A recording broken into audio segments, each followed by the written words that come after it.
Hello, bookworms. Welcome to The Best Book Ever, the podcast where we talk about your favorite books. I'm your host, Julie Strauss, and on today's episode, I'm talking to my brilliant and talented friend, Lisa Marie Cabrelli. Lisa Marie is an author, entrepreneur, academic, and adventurer.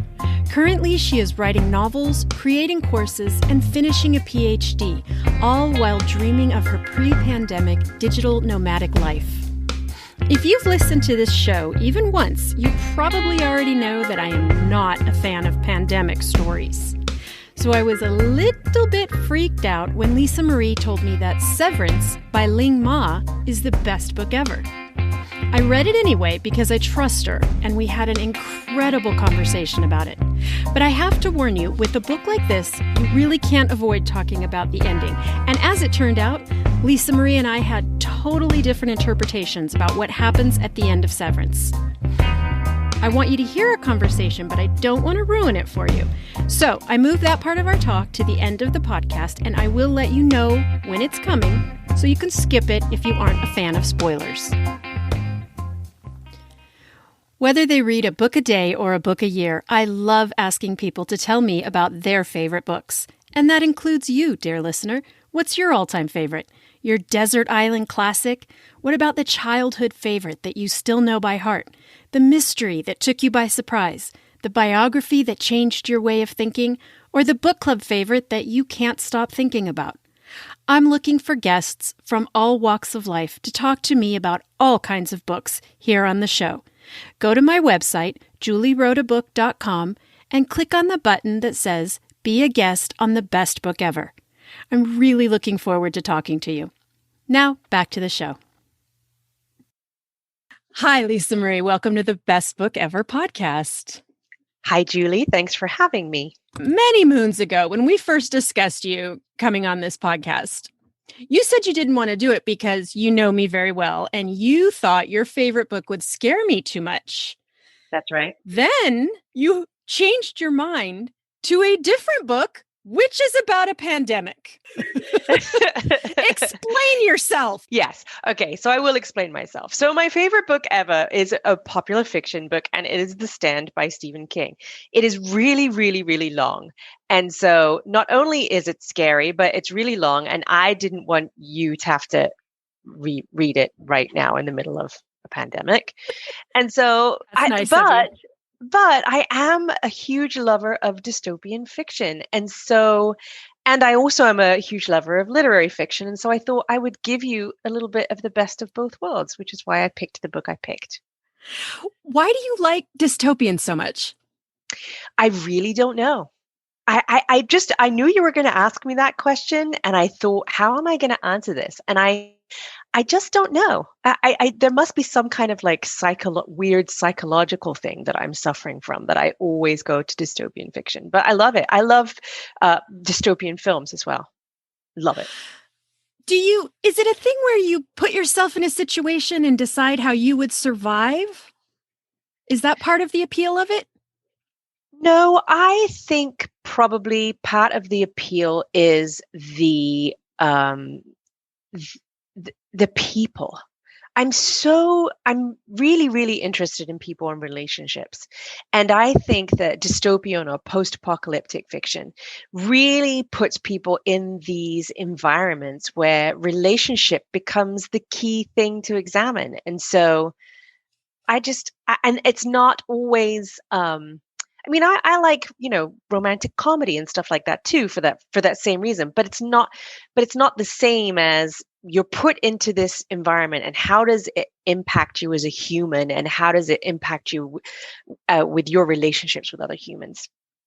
I am not exclusively a dystopian fiction reader. I mean, I will read the back of a cereal box if I have nothing to read, right? Like, I will read any book that you hand to me. I don't care if it is like, trash or classical literature. I just don't care. So it's not exclusively dystopian. It's just one of the genres. Like, I'm not a genre loyalist. It's just one of the genres I particularly enjoy. But, I read every other genre. So I could read dystopian after dystopian after dystopian. They don't exhaust me. Okay, that's the key right there, because They exhaust me. So I wonder what's the difference in a brain that makes it so physically exhausting for some and not others. But do you think that Severance, which is the book we're going to talk about, do you think that's really about the end of the world? Because I don't think it is. And that's maybe like why it didn't exhaust me. What do you think it's about? Oh, it's about so many things. It's one of the most genre crossing books I think I've ever read. It's also like a meditation on the human existence of like right now in the midst of this capitalist, politically divided, cynical world that we live in. So it's a deep meditation on like where we are and what we are and are not doing about it. That's what I thought. Tell us the plot of this book. So the plot of the book is you have Candace Chen, who is really importantly an immigrant to the United States. She came to the United States from China when she was 6. Her mother was desperate to go back to China. Her father was a classic American immigrant, right? So she's first generation American. And she is probably about 30. I mean, I don't think they ever say her age. Mm-hmm. And she works she works in production for a publishing company, and she actually works in the Bible department. So she is responsible for the project management of the production of Bibles. And she is working in this sort of semi-dead end job with her sort of semi-dead end boyfriend in her sort of semi-dead end life when a bacterial virus gets carried across from the manufacturing facilities of China across the world globally, specifically into New York City where she lives. And slowly, or maybe not so slowly, I guess, everyone around her begins to die, but in a really, truly unique way, because what the virus does is it makes somebody what they call fevered. And these fevered people actually revert to repetition and routine. So as they get fevered, they lose their cognizance, and they just start repeating activities that are extremely familiar to them over and over and over and over again until basically they rot and die. So in the beginning of the book, Candace has already actually escaped New York, and she is with a group of escapees or survivors who are led by this really ridiculous man called Bob, and they're headed to what he calls the facility, which he thinks is a safe zone where they can sort of live out this post-apocalyptic nightmare. There's like so many elements that were super interesting to me, right? The one thing that I really got like sucked up in, and I want to ask you, there's so many questions I want to ask you, Julie, about this, about what you think. But one of the questions I got sucked up in is this idea of routine and repetition. Like it's a real solid theme throughout the book, not just amongst the fevered, but amongst everyone who's alive, right? I mean, Candace herself, she doesn't do anything outside of her routine. I mean, I don't know how many times Ling Ma wrote the line in the book, I got up, I went to work. It must be in there like 20 times.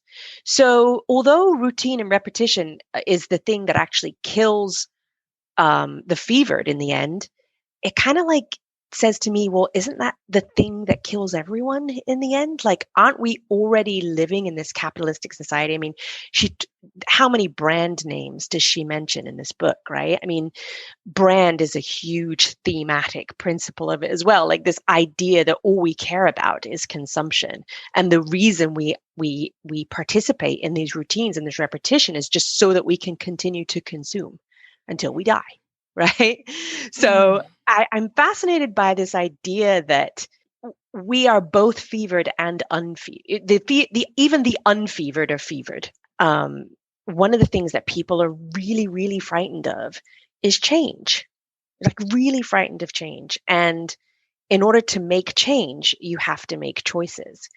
And you see very clearly in this book how few choices, actual choices, people really make. And this routine and this repetition, it's like this lure of having something to do so that you don't have to think for yourself about what you should do differently, right? And in addition, in particular, I'm making it sound very bleak, but I have to say, I probably should have said this at the beginning. I laughed out loud many times. I thought it was an incredible trick. There was one line at the beginning where the band of sort of, I don't know that you'd call them refugees, but these sort of survivors who have banded together and are, raiding all of the houses looking for supplies, and they're debating where to go. And the one woman goes, I'm not going to the suburbs. I'm not going to live in the suburbs. Yes. It's funny all the way through. And, one of the lines that got me in the beginning, it's probably in the same conversation, is when she's talking about Bob and how he has his arm in a sling from carpal tunnel syndrome. Yes. Like we're in the middle of this pandemic and this doofus guy who's like some nerdy IT guy has carpal tunnel syndrome. The other line that I underlined, the sheer density of information and misinformation at the end, encapsulated in news articles and message board theories and clickbait traps that had propagated hysterically through retweets and shares, had effectively rendered us more ignorant, more helpless, more innocent in our stupidity. God damn. Yep.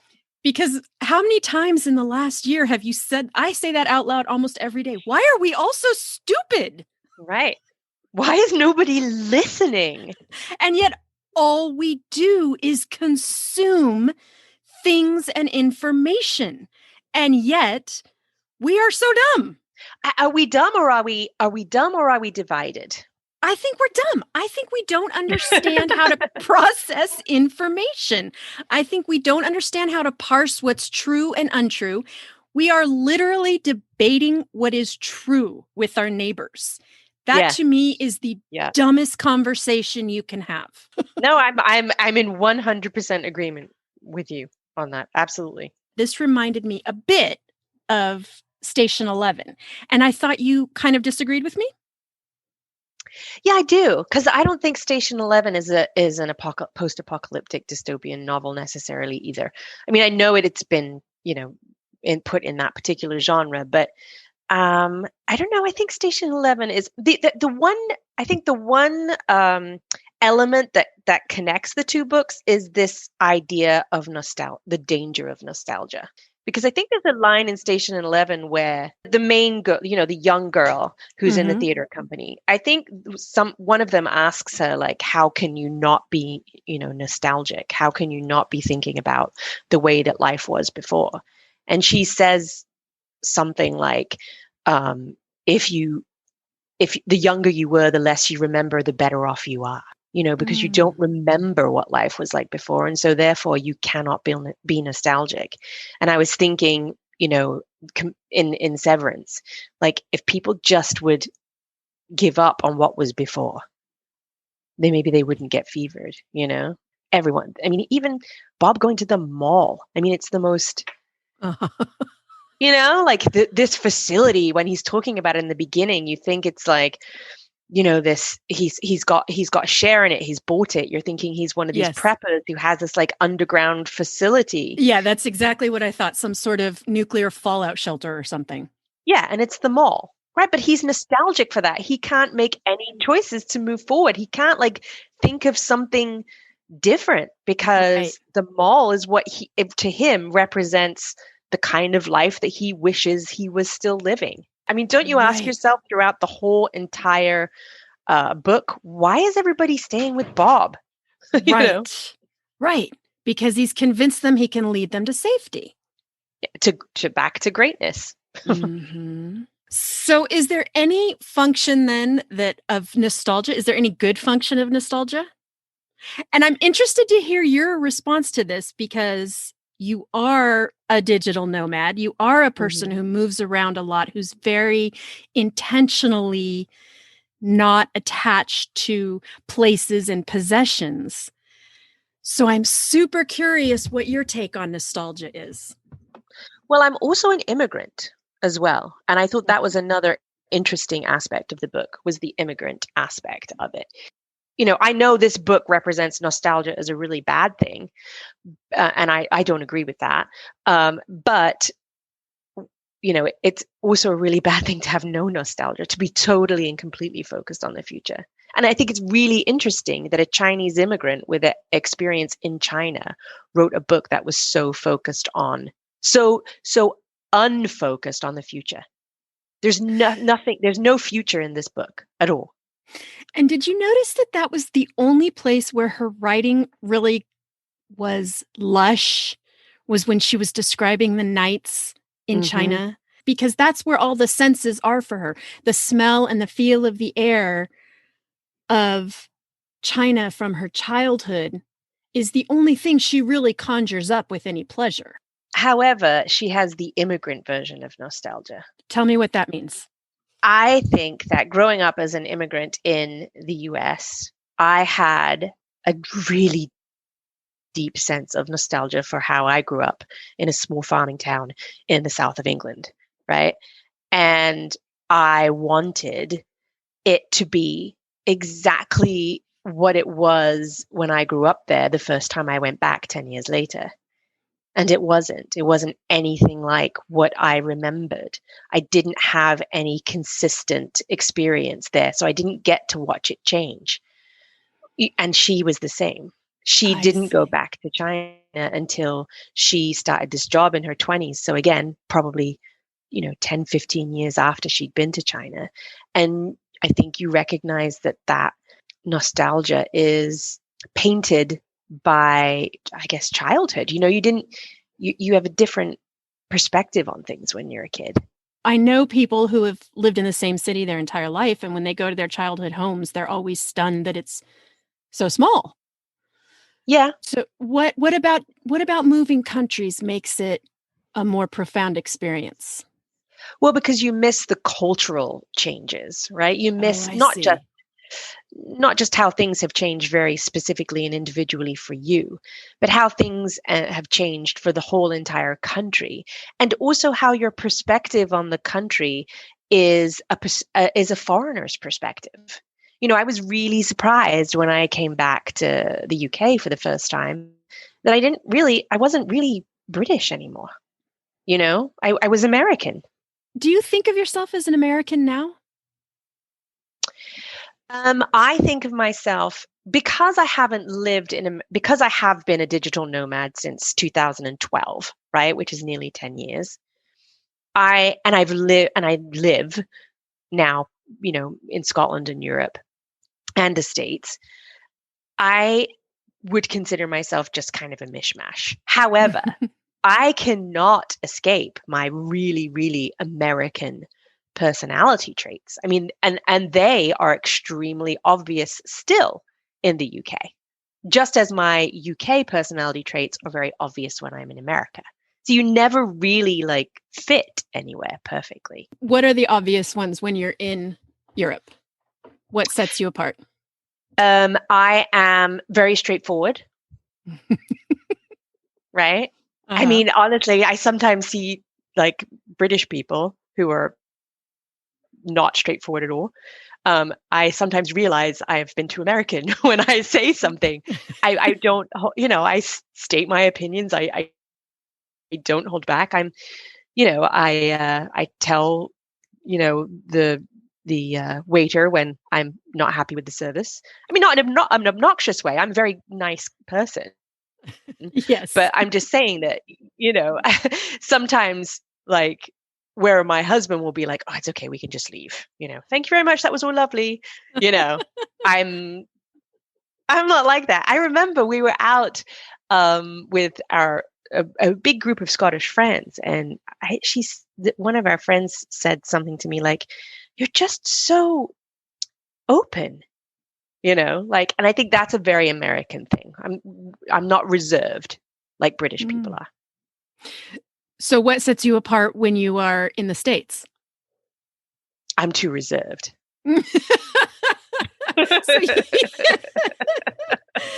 Oh God! So you can't get it right in either place. And I think that is kind of why Candace will never fit in anywhere in this book, because she already knows that she can't fit anywhere. I mean, Candace stays on in a dying city for a year because they have promised her a bonus that would make her parents proud. Her job is in the Bible division of Mm-hmm. this publisher. And she even says it is the ultimate remarketing campaign. It is literally the exact same item being repackaged over and over again. And, she has one client who wants a gemstone Bible and another client who wants this kind of cover, but it's the exact same content. She's a factory worker. She is. Do you remember when she sends an email to her sort of equal in China in the factory? She sends this guy a note and she says, I really want you to give me a quote on this job. And he basically comes back and says, everybody's dead. Right. And she won't give up. She goes back and she sends him another note. She says, well, yeah, I understand everybody's dead, but come on, you have to be good at your job. And you have work to do. Have to give, right. You've got to give me a proposal. I mean, this is why this book is so funny. And the guy basically comes back and says, look, here's my advice. Your job is not important. What you do is not important. Nothing right now in your life is important. You must leave wherever you are and go somewhere safe. You're a factory worker just like me. And that's what I'm talking about when I'm talking about like this whole lack of choice. Like she doesn't choose to stay to get the bonus. She doesn't choose that. She not chooses that. She just chooses to not do anything. She just chooses to just keep going. Even leaving New York, she doesn't make that choice, right? She basically finds out that she can't get back into her building because she locks herself out. Right? She locks herself out. She forgets her key card and she can't make that choice. The only choice she makes in the entire book, well, actually she makes two choices. She makes one in the very beginning when she realizes how sucky her job is and she decides to leave it. She goes to Mandel's and she sees that all of the lingerie in the lingerie section is made in China, right? Yes. And it's very illuminated for her. All of a sudden, she's like, wait a minute, nothing is ever going to change. So why should I? What are you supposed to come out of this with? I think you're supposed to come out of this exactly the way that I came out of it, which is desperate to just talk to somebody about these ideas, right? Yes. I think it's just supposed to make you think and really like ponder on whether or not you are Candace. Which I think the book is saying we all are. We all are. We all are. Absolutely. I mean, it's so it's right there. The fevered kill themselves with routine. Well, that's the other thing I wanted to ask you about, Julie. What? How did you feel about Bob killing the fevered? Okay. That was so complex. He is your classic, like, mediocre white man, right? Who, in this event, happens to have the confidence of a mediocre white man who doesn't know anything about anything and wants to take them to a mall, but everyone follows him because he's a mediocre white man who's telling them that, right? I mean, but don't we do that all the time? We've elected a whole hell of a lot of them as presidents. And why do they stay? I mean, that's the question that kept on my mind the whole time. Why do they stay? They stay because, number one, nobody in this book is good with making choices. No one can act on a choice. And number two, because he's the mediocre white man who's showing confidence. I don't think he was fevered. I think his reason was power and that he could. He killed them because he could, and he could moralize it to himself that was the right thing to do. And so therefore, hey, it's pretty fun to shoot people in the head when I've always had a gun and wanted to shoot people and wanted to have power, even though I'm like a dude who probably has never had sex with anybody, right? Hey, I've got a gun, can't use my penis, might as well use my gun. I will never get over that we can laugh so hard at this book about this topic. What do you think was the scariest moment? I'm wondering, because I have one. The moment of the housewife constantly setting the table, because that one hit very close to home.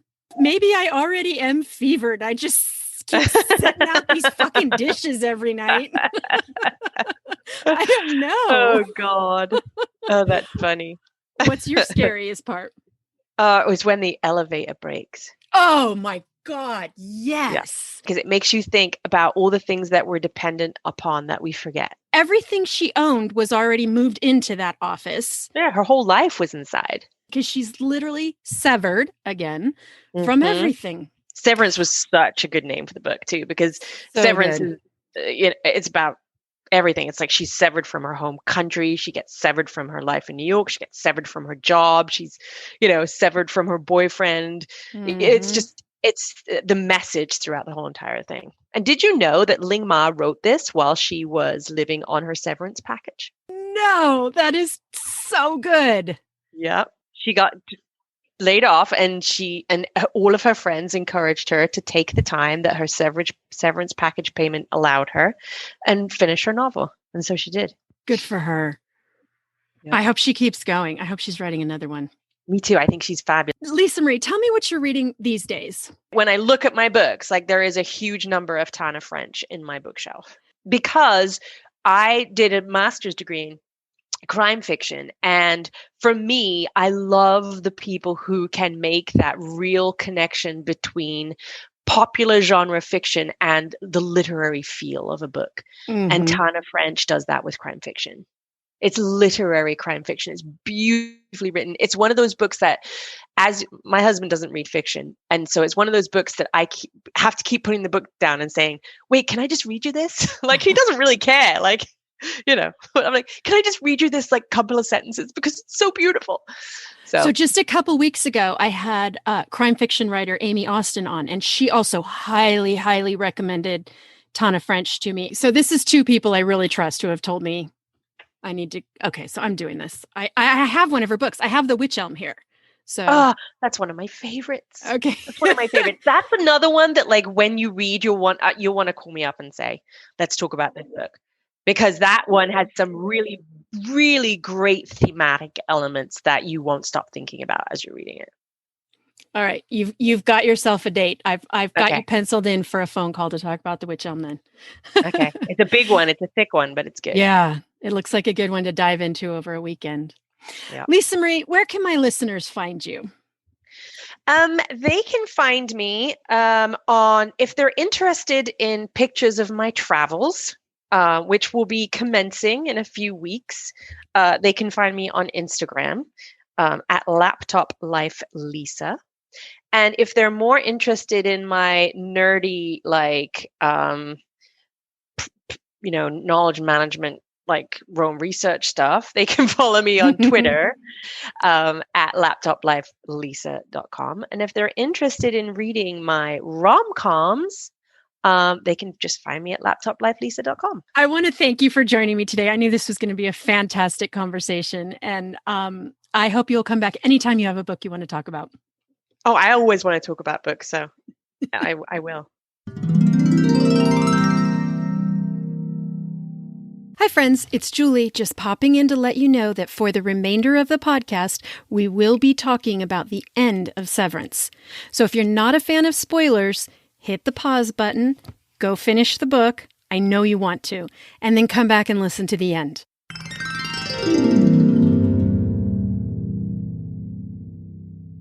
So the only choice she actually makes is leaving the facility. And my question is, does she really make that choice? Or is she fevered? And is she trying to get back to her routine? That's what she wants. She wants to be in the city. It's this constant pull back to, your routine so that you don't have to make decisions. Like even when Candace never makes decisions, right? The reason she's in her job is because somebody gave her that job, right? Right. The reason she doesn't go with her boyfriend when he says he's leaving New York is not because she's making a choice. It's just because she's not making a choice, right? So she just finds this whole idea of repetition so comfortable. So is Candace fevered or is she not? Oh my God, I never even thought of it that way. I mean, she's not like literally fevered in the book, right? But the question I wanted to ask you is if we can talk about the end. In my mind, the ending, which everyone is so confused about, it's like, for me, as soon as I closed the book the first time I read it, was so clear. Candace is now fevered.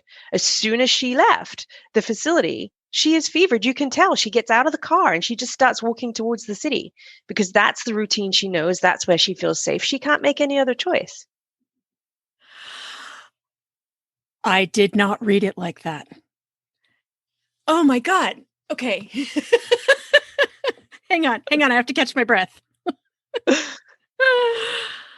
No, that was not what I read. So you think that because the car broke down and she just like sort of blindly got out and kept walking. Yep. Now, see, towards Chicago, right? I saw it as because she has no attachment at all. Yep. Literally, she has no None. parents anymore. She has no real country where she feels at home.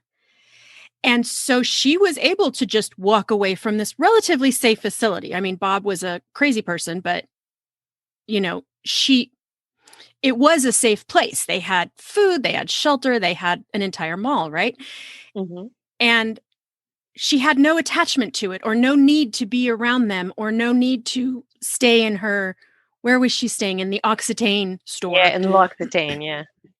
She's so rootless that she could walk away from it. And I thought she was not subject to the fever because there was the one woman who was fine until she went to her childhood home and saw her closet.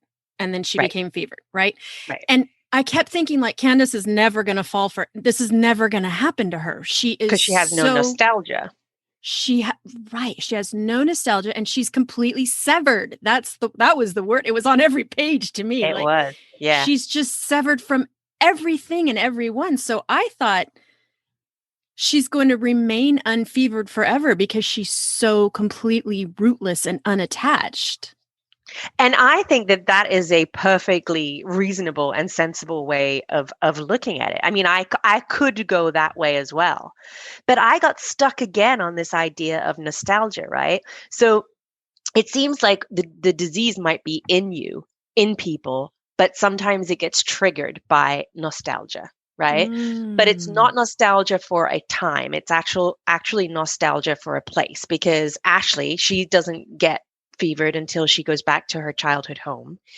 And Bob doesn't actually get fevered until he goes back to the mall. But the two, and I mean, I may be going way out on a limb here, but this is like what was running through my mind, is that those two examples that we got in the book of nostalgia triggering fever were both of people returning to a place that has extremely bad history for them, right? Mm-hmm. We learned that Ashley's parents were horrible and that she had no childhood. And then we learned the same of Bob, that like her only refuge, right, was in her closet amongst her prom dresses or whatever it was. And for Bob, his only refuge was escaping from his abusive household and wandering the mall. Right. So those are the two examples that we get. And, you know, I kept thinking along your lines, well, Candace is never going to get triggered because she has no bad place to go back to. Right. Because actually, the only nostalgia she really experiences in the whole entire book is for China. Right? That was her refuge, really, like the first 6 years of her life. Mm-hmm. And because we find out very clearly that when she's 6 and she moves to the United States, that her mother is a completely different person.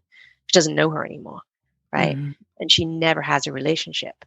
But Candace brings her mother back at the end of the book for a really long time, right before she leaves the facility.